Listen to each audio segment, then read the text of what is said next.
Bonjour mesdames et messieurs et bienvenue dans ce flash d'information.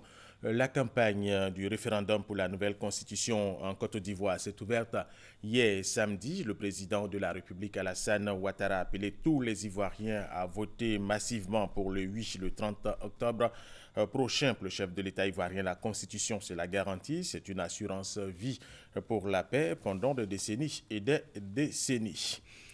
366 jeunes de la région de Beké prennent part à une formation en alternance baptisée Chantier École, visite de terrain par une mission de l'Agence française de développement pour s'imprégner du déroulement du projet qui se situe dans le cadre du C2D, Emploi Jeune. Reportage Abdul Kader Segodogo, RTI Boaké.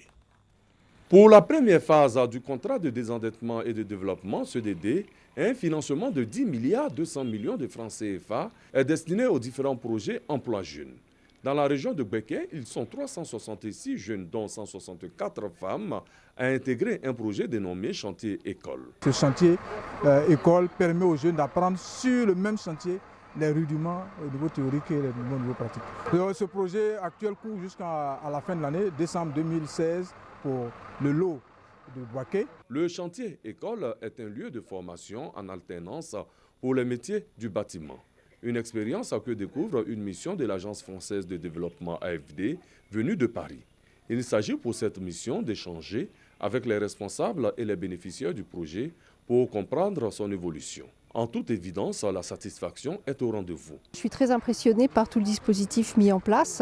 C'est très encourageant de voir des jeunes qui étaient exclus du marché de l'emploi revenir sur le marché de l'emploi et surtout se former et avec de bonnes chances de trouver un emploi après cette première expérience. Des apprenants qui ont une chance inouïe d'insérer le marché de l'emploi. Un jeune très motivé, déjà au bout du 2e, 3e mois, il commence à avoir une autonomie partielle, mais déjà après le 4e, 5e mois, il obtient une autonomie totale. Des apprenants fiers de leur nouveau statut. Aujourd'hui, ce que je fais, c'est passionné, ça me plaît bien, ça me plaît beaucoup. Encore plus renforcer ce que je fais, ça peut pouvoir me permettre demain de gagner mon pain. Je me considère déjà comme électricien et plombier. Voilà, puisque déjà j'effectue des dépannages hors du chantier. Mon patron m'envoie aussi sur des chantiers extérieurs. Voilà, donc je m'en sors.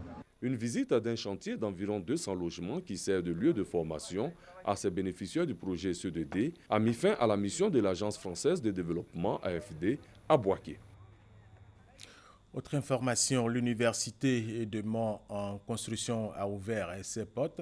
La ministre de l'Enseignement supérieur et de la Recherche scientifique, Ramatali Bakayoko, et le ministre des Affaires étrangères, Albert Mabry Touakeus, ont visité le chantier. Ils sont satisfaits de l'état d'avancement des travaux.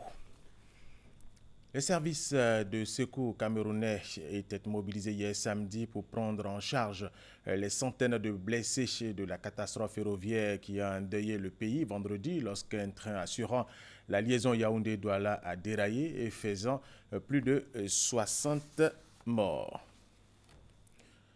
La Cour de cassation égyptienne a confirmé hier samedi une peine de 20 ans de prison prononcée à l'encontre de l'ancien président islamiste Mohamed Morsi, premier verdict définitif pour l'ex-chef de l'État condamné dans plusieurs procès.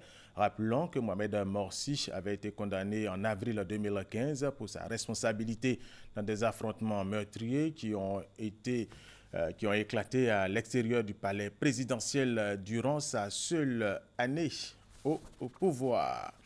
Et cette autre information au large de la Libye dans la journée d'hier, samedi, environ 2400 migrants ont été secourus lors d'opérations souvent difficiles.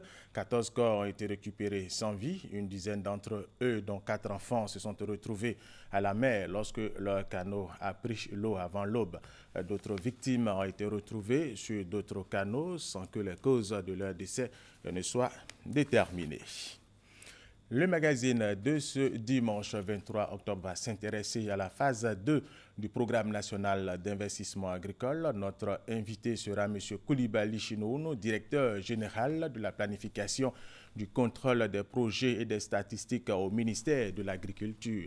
Et c'est pour tout à l'heure à 13h30. Et c'est la fin de ce flash d'information. Merci de l'avoir suivi.